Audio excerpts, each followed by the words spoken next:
Some patients or some people here are asking about apple cider vinegar helping with blood flow. I'm going to guess it does help with blood flow, partly because anytime you reduce inflammation or thinning blood, their question was more around thinning blood. Anytime you open up the vasculature and you reduce inflammation, blood's going to flow a lot better. And the stickiness and the coagulability of the blood will drop. So it won't create clots or stick as much, because inflammation and insulin are big driving factors of that.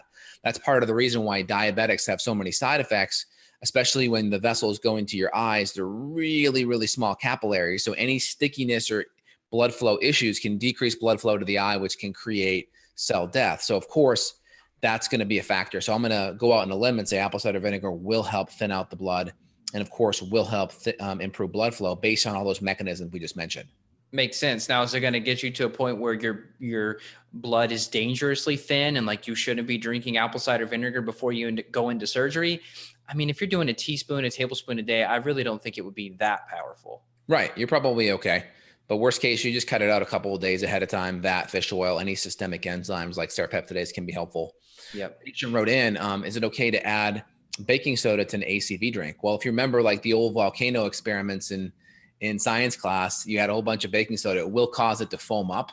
So that may be an issue for people, and that may decrease the palatability. So I would probably say no.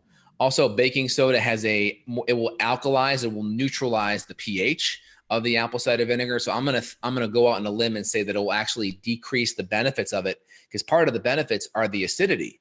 And by you neutralizing the pH, I think bicarbonate's like a pH of 10 or 11, you're taking away some of the digestive acid stimulating benefits of it. So exactly. No baking soda with it.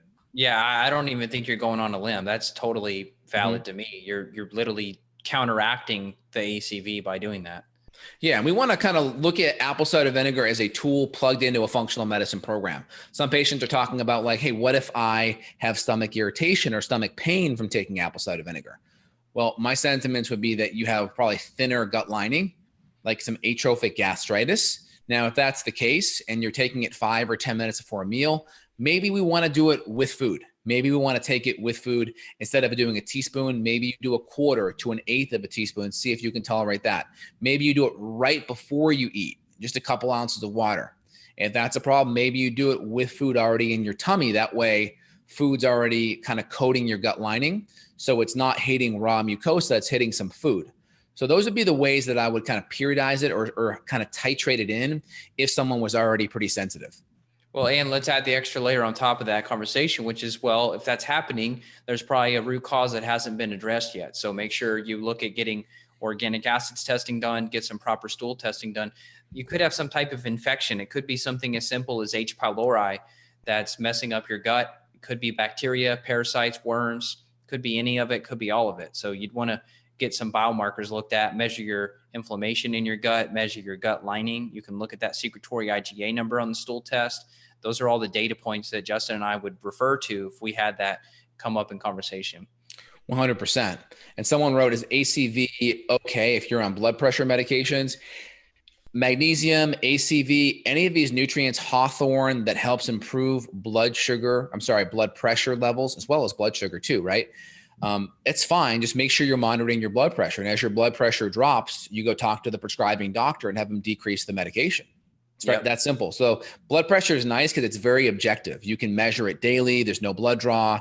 The key with blood pressure is test it when you're like getting up. Test it when you're like relaxed. Because most of the time people are in a relaxed state, right? If you're sleeping 8 hours a day and if you're not super go, hopefully, 15 hours a day, 16 hours a day, maybe outside of the workday, you're in a more relaxed state. So kind of get a window where your blood sugar is when you're more relaxed.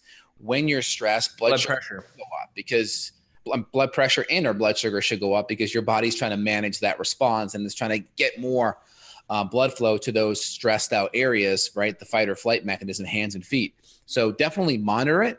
Use other nutrients. Don't be all in one where it's just one thing, and work with a good functional medicine doctor so you can help drop that dosage. Yeah, my grandfather was able to get off of his blood pressure medication he had been on for several years by using hawthorn and some other blood pressure nutrients. Also, I got him off of fructose completely, and his blood pressure is like 120/80 now. I still keep him on some kind of a baseline blood pressure support protocol, but he's off the drugs. So it is possible. Absolutely.